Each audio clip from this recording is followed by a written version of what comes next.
So the Browns have a .07 playoff chance to make the playoffs, which is to say they don't have playoff hopes anymore. They have playoff dreams. And we are not here to talk about dreams. I am not going to sit here and break down the massive parlay that the Browns have to hit in order to make the playoffs. But I also think it's important that we don't just condense a football season down to it being about, hey, did you win the championship or not, right? Like, because you're never going to enjoy most seasons if you do that. And a lot of us like football. We enjoy watching football, and we enjoy having a favorite team. And having a favorite team means that sometimes, you got to you have to get joy out of the games by watching other things, because those things are going to be more important for the future going forward if your future for the immediate time is not super bright. So that's what we're going to be talking about today. What are some things to look forward to since the Browns are pretty much out of the playoffs? And the first thing I want to talk about is Myles Garrett, because it feels like we say this every year, but Myles Garrett is on pace to potentially win Defensive Player of the Year. If you look at stuff like PFF, he's the highest graded pass rusher. All the advanced numbers love Myles Garrett, but we know the big thing with Myles Garrett, and the thing that has held him back the most, has been the fact that he has never led the league in sacks, right? That's the big thing. He has never led the league in sacks. Now, right now, Myles Garrett is number 3 in the NFL, and I believe he has 13 and a half sacks, which is a pretty regular number for Myles Garrett. Now, you have to remember, before Myles Garrett, it had been a minute since we had a double-digit sack guy. Now with Myles Garrett, we just kind of routinely get used to having a double-digit sack guy in Myles Garrett. So don't take it for granted how dope it is that Myles Garrett has basically had one season under 10 sacks, and that was the season that he played 9 games and was a rookie. And he had 7. It's not like he wasn't even close. He was close. He had 7. So 2018, 13 and a half, 2019, 10, 2020, 12. Remember that 10 in 2019, he got suspended for the last chunk of the season there, only played 10 games. So a sack per game there. 2021, he had 16, and this year he has 13 and a half with 3 games to go. Right. So it is likely that he reaches that 16 number again. He could even get more than 16.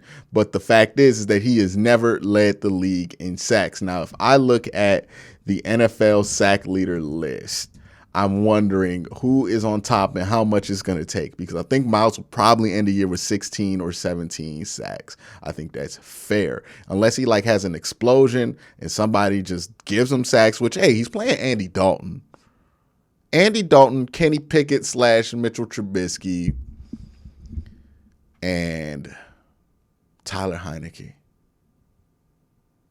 It's not implausible that he does get a bunch of sacks in these last 3 games if he plays, because those are 3 quarterbacks that you can sack. All right. But right now the lead is Nick Bosa at 15 and a half. So if he does, it's going to take a lot of doing. He has to stay above Micah Parsons, because I think that's the leader for Defensive Player of the Year. And if I look at Defensive Player of the Year odds, who is leading that odds tracker right now? Okay, right now it is Nick Bosa, Micah Parsons, Chris Jones, Max Crosby, Myles Garrett. So if Myles Garrett gets the sack lead, which Nick Bosa has right now, then he'll probably have a really strong argument for it. Now, ultimately, his defensive play around him might be something that brings him down. But Myles Garrett has I think he's close to number 1 in pressures. I can look that up real quick too. But he has been one of the best. He has been the best player defensively, according to a lot of stats, for quite a while now, right? When we look at pass rush win rate, when we look at the fact that he's the most double teamed player in the NFL, and yet he still wins most of his snaps on the line of scrimmage. So he's having the hardest snaps in the NFL for any edge rusher, and he's winning more than anybody else in the NFL. That's what Myles Garrett That's why Myles Garrett is great. Now, I know with some of this you can't see on screen immediately, and you can't see when you watch it, and you need somebody to point it out on film, or you need it kind of explained to you in a more philosophical sense what his impact is.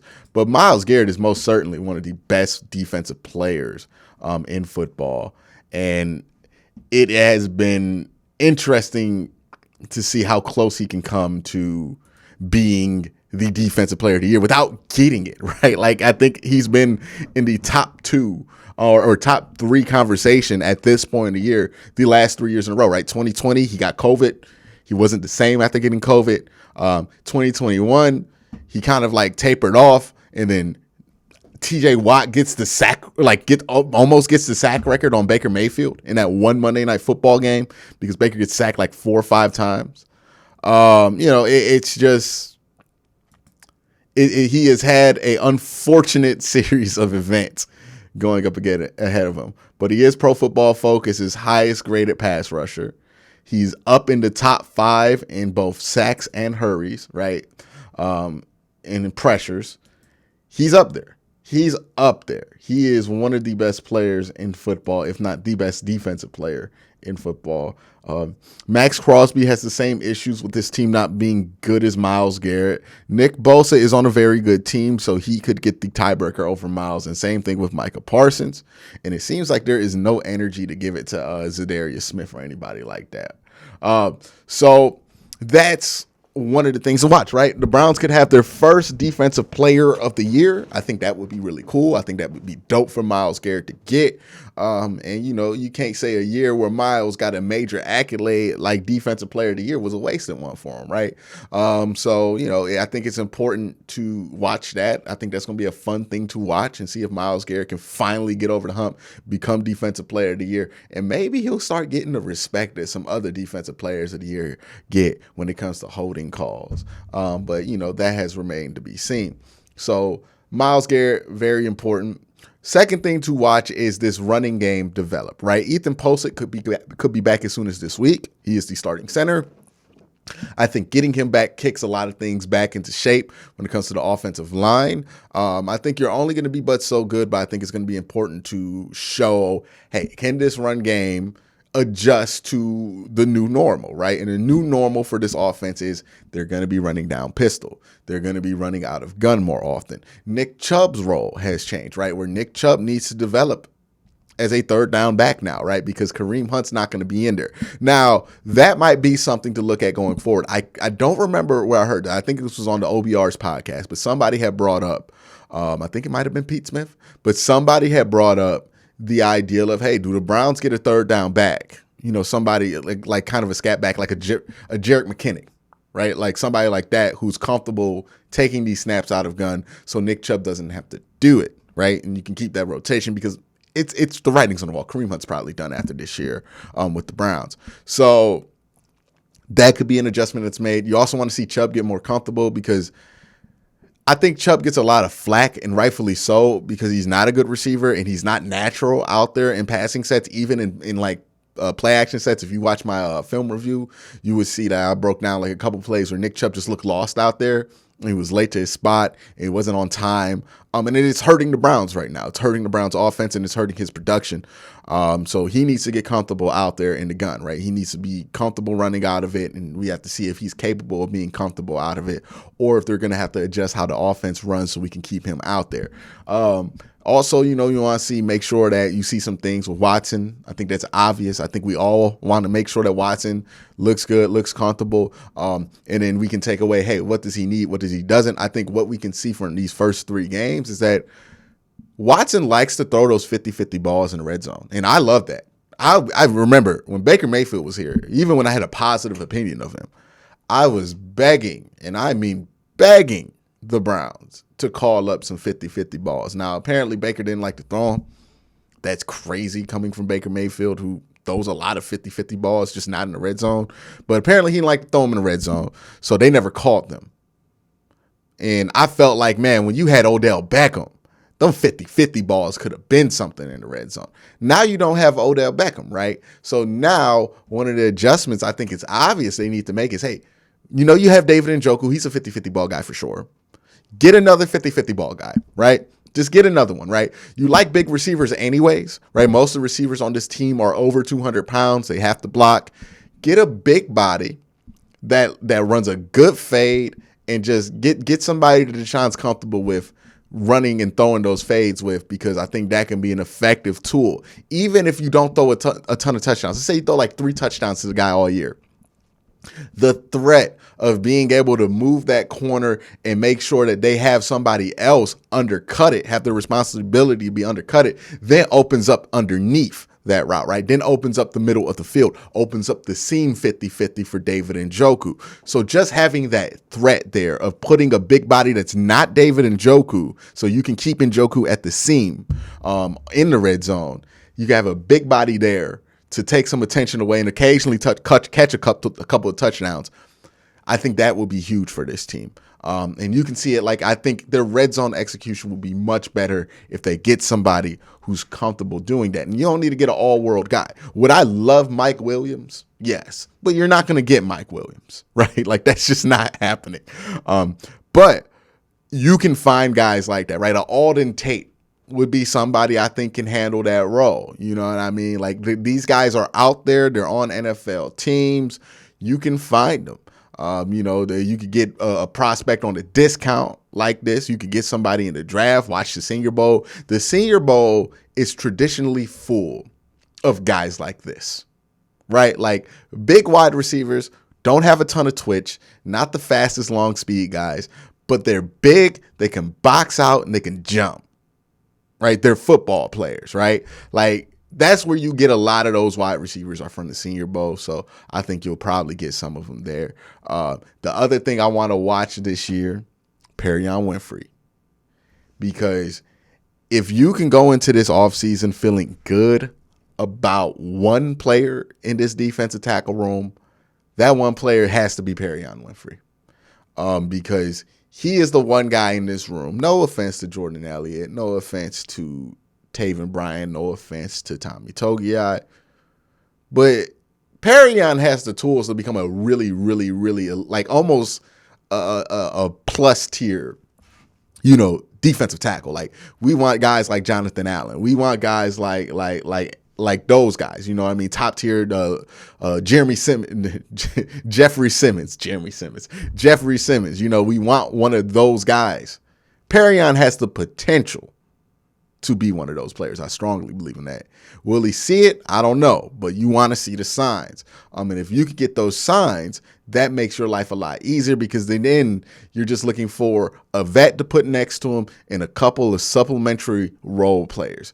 That's not hard to find. But if you're trying to get a star defensive tackle in free agency, you ain't got the bread for that this year. So that's going to be difficult. So that's something that they have to look at. But is that everything that I'm looking forward to? So we went over, hey, you want to see Deshaun get comfortable, obviously, but you want to evaluate some of these things to make sure that Deshaun gets what he needs in the offseason. I think I identified big wide receiver, big red zone target as one of those things. What else could be a thing that maybe a scat back, a third down guy, a dedicated third down back. Maybe that's Demetric. Maybe that's already on the roster. Maybe it's not, and maybe you sign a vet to do that. I also think, offensive line-wise, we know what the problems and solutions are there, so there's really no surprise. And you need another tight end. Defensively, we know what the problems are. We know that Joe Woods, as long as he's there, the problems are only going to be but so much fixed. So, there's not much to talk about, but there is Perion Winfrey. There is Myles Garrett to watch. And that's what I'm looking forward to watching this season. And if you get great performances out of those guys and you win these games coming up, you're talking about a team that finished the season 5-1. You're talking about a 9-8 team, and you're talking about a team that you can go to in free agency and tell coaches, tell players, this was a 5-1 football team with Deshaun Watson. Yes, we went 4-7 with Jacoby Brissett. Unfortunately, the defense didn't live up to our expectations, but you, defensive player, you are going to be a part of living up to those expectations, because look what Deshaun did with that same defense at the end of the season. And you can be on that team, and we can go to that next level, right? That's an attractive pitch to a free agent, right? Because we know Cleveland's not the easiest place to attract free agents. You have to make the pitch strong. If you're talking about 5-1 with Deshaun Watson, and also remember, Deshaun Watson's a name that sells within NFL player circles. Players think he's very good at football, right? Especially defensive players, because again, part of the problem with recruiting some defensive players over the years that Baker Mayfield's game was not one that defensive players felt like they respected a lot. And you can see how that came out in 2021. Deshaun Watson's a different game, right? Guys that can move like Deshaun and Lamar, those are guys that defensive players love playing with on their team because they know how much of a problem they cause. So getting defensive players when you have Deshaun Watson is going to be much easier. Obviously, it's easier to get offensive players when you have Deshaun Watson, but getting defensive players is going to be easier because they're going to buy into, hey, this team's going to be good. They were 5-1 with Watson at the end of the year. They beat some quality opponents, almost beat they did not almost beat the Bengals. Let me take that one back. They did not almost beat the Bengals. We pretty much got beat down. But you can say a 5-1 football team finished real strong. Deshaun's there. You know you're going to be straight on offense. And defensively, you got Myles Garrett to play next to. You got Denzel Ward under contract. You got some studs there too. The record's going to be the only thing that stops them from being able to sell this defense to free agents and defensive coordinators, hopefully, in the offseason. So you got to strengthen that up. These games are important for this team's future because they don't have a first-round pick. So losing gives you no benefit, but winning gives you all the benefit because it changes how people look at this team. Because if you finish this year 3-3 with Deshaun or under 500 with Deshaun, people gonna look at it like, man, the Browns is cursed. You know what I mean? Why would I sign her? They can't win with Deshaun. But if you go 5-1, they're gonna start thinking things different. And if you don't believe me, they got La'el Collins to sign for Cincinnati because Joe Burrow's really good at quarterback.